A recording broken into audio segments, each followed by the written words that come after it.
Olá, eu sou o professor X e hoje vamos falar da segunda lei de Ohm. Essa lei busca determinar a resistência de um material através das características geométricas e do tipo de material utilizado. Mas quais são essas características? A primeira é o comprimento do material. A ideia é que quanto mais comprido for o condutor, mais resistência os elétrons livres encontrarão para se deslocar. Logo, o comprimento e a resistência são diretamente proporcionais. Outra é a área transversal, que está relacionada com a grossura do material.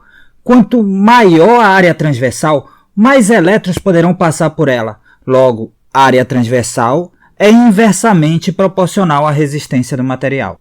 E temos também o tipo de material, que é representado pela resistividade elétrica.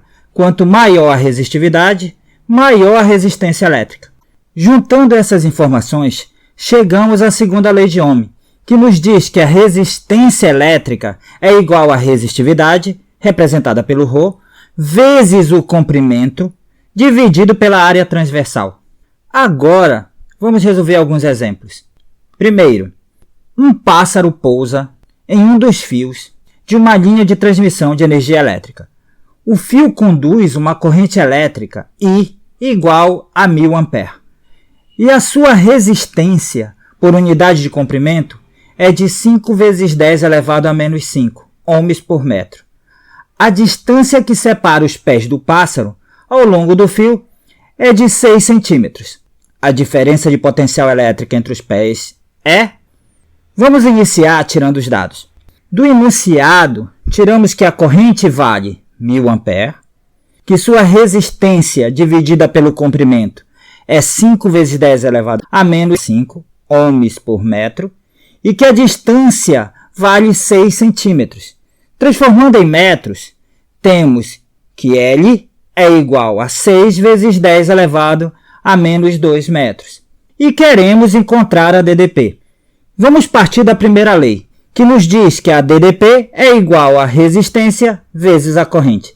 Repare que já temos a corrente e falta encontrar a resistência para determinarmos a DDP.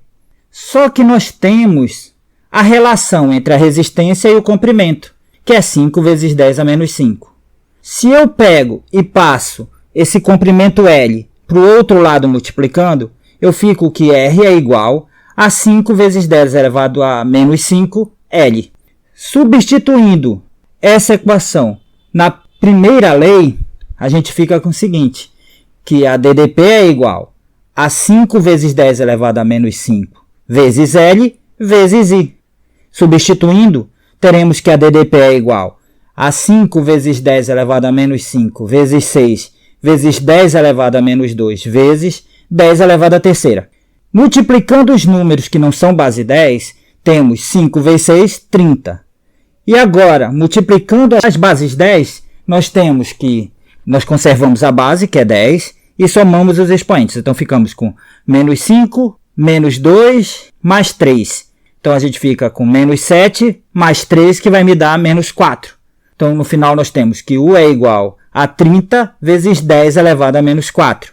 Transformando em notação científica, encontramos que U é igual a 3 vezes 10 elevado a menos 3 volts. Pronto, resolvemos a primeira questão. Vamos para a segunda.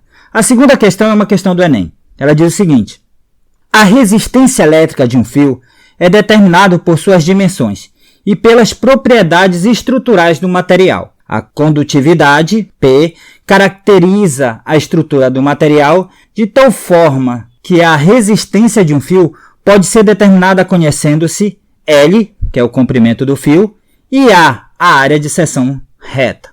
A tabela relaciona o material à sua respectiva condutividade e a temperatura ambiente. Mantendo-se as mesmas dimensões geométricas, o fio que representa menor resistência elétrica é aquele feito de... Aí ele te traz uma tabela, né, com os valores da condutividade relacionados ao material. Então, você tem do alumínio, você tem do cobre, do ferro, da prata e do tungstênio. Né? Agora, repara o seguinte. Nós aprendemos na segunda lei que a resistência ela é diretamente proporcional a resistividade elétrica. A condutividade é como se fosse o inverso da resistividade, tá? Ou seja, a condutividade é a facilidade que o material vai proporcionar a passagem de corrente. Então, logicamente, se um material tem maior condutividade, ele tem o quê? Menor resistência.